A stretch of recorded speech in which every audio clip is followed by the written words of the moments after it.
आज सुबह जब आरोही कॉलेज जाने के लिए घर से बाहर निकली और घर का दरवाजा खोला तो सामने खड़े शख्स को देखकर उसके होश उड़ गए। सामने वही नीली आंखों वाले आदित्य सर खड़े थे।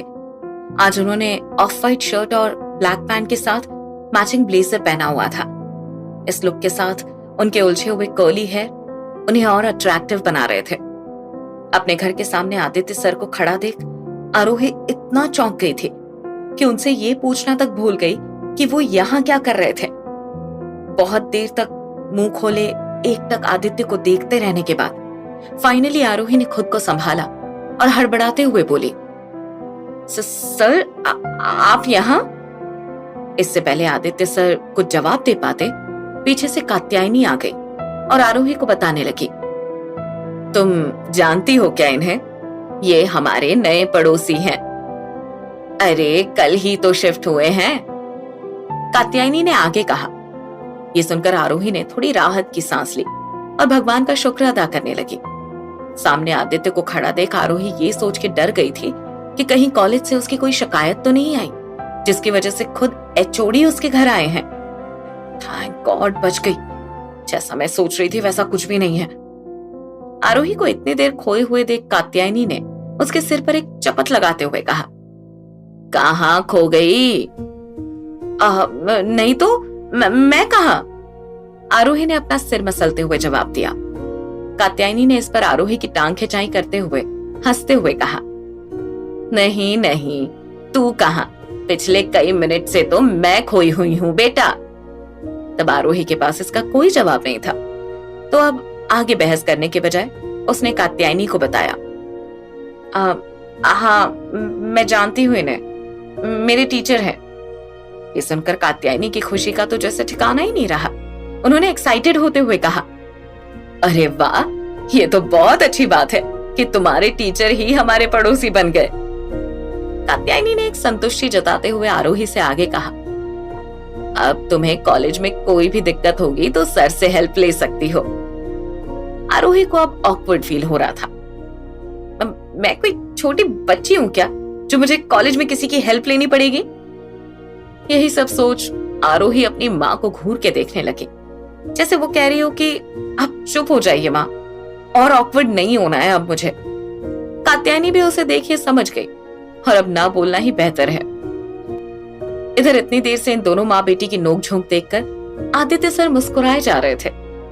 आदित्य ने इन्हें बीच में डिस्टर्ब करना सही नहीं समझा, इसलिए तब से चुपचाप खड़े बस इन दोनों की बातें सुन रहे थे। आखिरकार उन्होंने आरोही से पूछा, तुम अभी कॉलेज जा रहे हो ना? आरोही ने जवाब में हाँ में सिर हिलाया।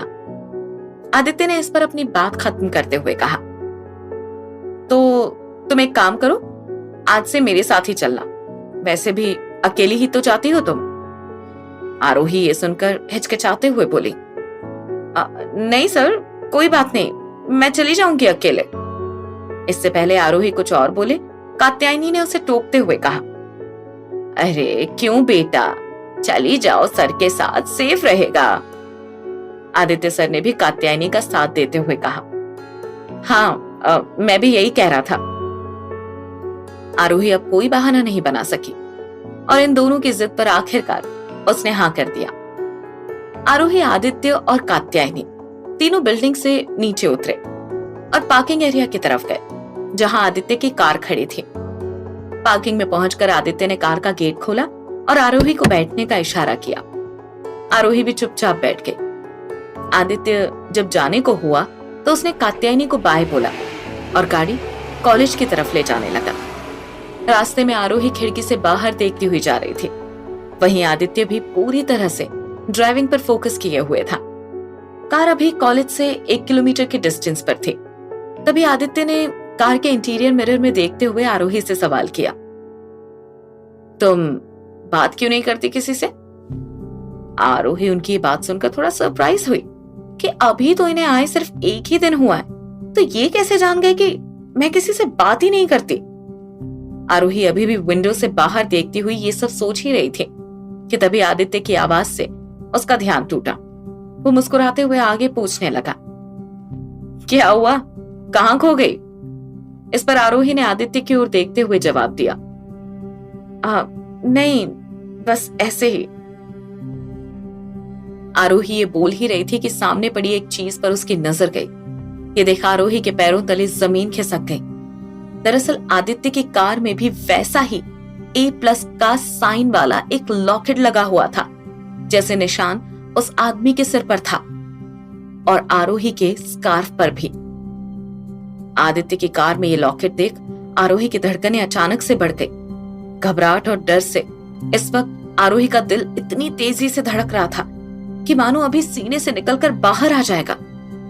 एक साथ इतने सारे सवाल आ रहे थे आरोही के मन में, पर जवाब एक भी नहीं था उसके पास। आरोही आदित्य सर की तरफ गौर से देखने लगी और सोचने लगी कि आखिर इनका इस सब से क्या कनेक्शन है।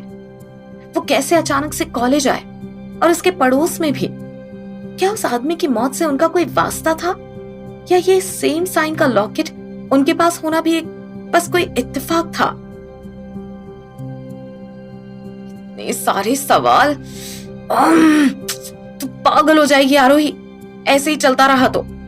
कंट्रोल आरोही, कंट्रोल। आरोही ने झुंझलाते हुए अपने दोनों हाथों से अपना सिर पकड़ते हुए कहा। आरोही को यूं झल्लाते हुए देख आदित्य ने भी परेशान होते हुए फिर से सवाल किया, क्या हुआ तुम्हें? Are you okay? या आई एम गुड। आरोही ने झूठी हंसी हंसते हुए आदित्य के सवाल का जवाब दे दिया। आदित्य ने भी इस पर कंधे उचकाते हुए ओके कहा और चुपचाप से ड्राइव करने लगा। पर आरोही से अब रहा नहीं जा रहा था। इतने सवालों को वो अब बिल्कुल नहीं झेल पा रही थी, तो उसने डिसाइड किया कि अब वो सीधा आदित्य से ही पूछेगी कि वो लॉकेट क्या कर रहा है उसकी कार में। यही सोचते हुए आरोही ने आदित्य की ओर देखकर हिचकिचाते हुए कहा, मैं कुछ पूछ सकती हूँ क्या? इस पर आदित्य ने बड़ी लापरवाही से हाँ में सिर हिलाते हुए कहा, हाँ क्यों नहीं, पूछो। ये लॉकेट कैसा है? आई मीन ये कुछ स्पेशल है या बस लुक के लिए इसे कार में लगाया है आपने? लॉकेट के बारे में सुनते ही आदित्य ने कार को तुरंत ब्रेक लगा दिया। आरोही को आदित्य के ऐसे रिएक्शन की उम्मीद नहीं थी। इस वजह से जब उसने सडनली कार रोकी तो आरोही डर गई। शिट, कहीं कुछ गलत तो नहीं बोल दिया मैंने? आरोही ने घबराते हुए खुद से ही सवाल किया। आदित्य भी अब तक पूरा रिलैक्स होकर पीछे की तरफ मुड़ चुका था। आरोही के फेशियल एक्सप्रेशंस देखकर वो समझ गया था कि आरोही घबराई हुई है। उसे काम करते हुए आदित्य ने आराम से जवाब दिया, ये कोई आम लॉकेट नहीं है, मेरे एंसेस्टर्स की निशानी है। इसे मैं हमेशा अपने साथ रखता हूं ताकि मैं कहीं भी रहूं अपने घर वाली फीलिंग हमेशा आती रहे। आदित्य का यह जवाब सुनकर आरोही के 1-2 सवालों का तो जवाब मिल चुका था, पर अभी भी कई ऐसे सवाल थे उसके पास जिनका जवाब जानना बाकी था। आरोही को अभी भी चुप देख आदित्य ने आगे कहा, हो गए तुम्हारे सवाल पूरे या और भी कुछ पूछना है? आरोही ने इस पर ना में सिर हिला दिया तो आदित्य अब वापस से कार ड्राइव करने लगा। कुछ ही देर में वो दोनों कॉलेज के पार्किंग में पहुंच चुके थे। वहां पहुंचते ही कार से उतरकर आरोही अपनी क्लास के लिए निकल गई और आदित्य अपने कामों में लग गया। आरोही आज पहली बार टाइम से कॉलेज पहुंची थी, वरना हर रोज उसे 5 या 10 मिनट लेट होना तो पक्का रहता था। कभी कभी तो पूरे आधे घंटे लेट पहुंचती थी और इसकी वजह से हर रोज क्लास में डांट भी खाती थी। आरोही ये सोच सोचकर खुश हो रही थी कि आज उसे टीचर की डांट नहीं सुननी पड़ेगी। यही सब सोचते हुए वो क्लास में पहुंची। जब आरोही अपनी सीट पर पहुंची तो अपने बैक सीट को खाली देख थोड़ा सरप्राइज हुई। दरअसल उसके पीछे वाली सीट पर हमेशा रेयान बैठता था और वो अक्सर आरोही के साथ ही आता था। आज पहली बार ऐसा हुआ था जब आरोही अकेली क्लास में आई हो और अकेले बैठी हो। आरोही की नजरें अब रेयान को ढूंढने लगी। कुछ ही देर में भागते हुए रेयान ने क्लास में एंट्री की। रेयान को आता देख आरोही को थोड़ा सुकून मिला, वरना वो तो इस ख्याल से ही परेशान हो रही थी कि वो कैसे अकेले बैठेगी आज पूरा दिन। रेयान ने चुपचाप आकर अपनी सीट पर बैग रख दिया और आईब्रोज चढ़ाकर आरोही से सवाल करने लगा, कहां थी तुम आज? बस से नहीं आई? आते ही सवाल पूछना शुरू कर दिया इस लड़के ने। आरोही ने मन ही मन थोड़ा इरिटेट होते हुए कहा। आरोही को ऐसे चुप देख रेयान ने फिर पूछा, क्या हुआ, बोलेगी अब? इस पर आरोही ने सपाट लहजे में जवाब देते हुए कहा, कुछ नहीं, मैं आदित्य सर के साथ आई थी आज, इसलिए तुम्हें नहीं मिली। आरोही रोज रेयान के साथ बस से आती जाती थी, तो आज भी रेयान बस स्टैंड पर आरोही का इंतजार कर रहा था। इसी चक्कर में वो भी लेट हो गया था आज। ऐसे में ये जानकर कि वो आदित्य सर के साथ आई थी, रेयान को बहुत तेज गुस्सा आया। फिर भी अपने गुस्से पर काबू पाने की कोशिश करते हुए उसने आरोही से दूसरा सवाल किया, और क्यों आई तुम आदित्य सर के साथ? बस में कोई दिक्कत थी? रेयान ने अपने गुस्से को छिपाने की भले कितनी भी कोशिश की हो, पर उसके चेहरे पर गुस्सा साफ नजर आ रहा था। उसके गुस्से को भांपते हुए आरोही ने उसे कोई जवाब देना जरूरी नहीं समझा और दूसरी तरफ देखने लगी। आरोही का ऐसा बर्ताव देखकर रेयान को और भी ज्यादा गुस्सा आ रहा था, पर उसने खुद पर काबू किया और चुपचाप बैठ गया। शाम के 4 बज चुके थे। कॉलेज से छुट्टी हो गई थी सबकी। आरोही बस स्टैंड पर आकर खड़ी हो गई थी। उसके साथ साथ रेयान भी आ चुका था। दोनों बस का इंतजार कर रहे थे, पर बस के आने में अभी कुछ टाइम बचा था, तो रेयान आरोही से बात करने लगा। वो सुबह के बिहेवियर के लिए सॉरी, थोड़ा सा गुस्सा आ गया था मुझे, कहते हुए रेयान ने मासूम सी शक्ल बनाकर आरोही की ओर देखा। आरोही भी अब तक सुबह का ड्रामा भूल चुकी थी, तो उसने स्माइल करके इट्स ओके बोल दिया और सामने बस का रास्ता देखने लगी। अभी बस के आने में सिर्फ 5 मिनट बचे थे कि आदित्य की चमचमाती हुई कार आरोही के सामने आकर लग गई। आदित्य ने कार का साइड मिरर नीचे किया और आरोही को कार में बैठने का इशारा किया। आरोही को यह सब कुछ ज्यादा ही लग रहा था। सुबह आ गई, अब क्या पूरे टाइम इन्हीं के साथ आना जाना होगा मुझे? इरिटेट होते हुए आरोही ने मन में कहा। पर फिर जब आदित्य बार बार हॉर्न बजाने लगा तो फ्रस्ट्रेट होकर आरोही उसकी कार में जाकर बैठ गई।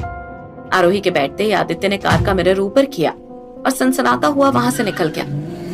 रेयान वहीं पास में खड़ा ये सब देख रहा था और मन ही मन आदित्य को गालियां दे रहा था। समझता क्या है ये अपने आप को, एचओडी है तो कुछ भी करेगा। जल्लाते हुए रेयान ने पास में पड़े पत्थर को जोर से लात मारी। इधर आरोही भी काफी ज्यादा नाराज थी आदित्य की इस हरकत से। उसे ऐसे बस स्टैंड से लाने की क्या जरूरत थी, वो आ जाती ना बस से भी। यही सोचते हुए आरोही ने आदित्य को बिना देखे ही कहा, मैं बस से आ सकती थी, सुबह मम्मा के कहने पर आ गई थी आपके साथ। इसका मतलब ये नहीं हुआ कि मैं हर टाइम आपके साथ ही आऊंगी जाऊंगी। मुझे पता है तुम खुददार हो मिस आरोही, पर जब मैं तुम्हारे घर के सामने ही रहता हूँ और रोज मुझे भी कॉलेज आना जाना है तो तुम्हें भी साथ ले आऊंगा, तो क्या दिक्कत हो जाएगी? आदित्य ने आरोही को समझाते हुए आराम से कहा। आदित्य के इस बात का अब आरोही के पास कोई जवाब नहीं बचा था, तो अब उसने बहस न करके चुप होना ही बेहतर समझा और विंडो से बाहर देखने लगी। आदित्य भी समझ गया कि आरोही को उसकी बात समझ आ गई है, तो उसने भी आगे कुछ नहीं कहा और चुपचाप ड्राइव करने लगा। कुछ 15 मिनट के भीतर ही दोनों अपनी बिल्डिंग में पहुंच चुके थे।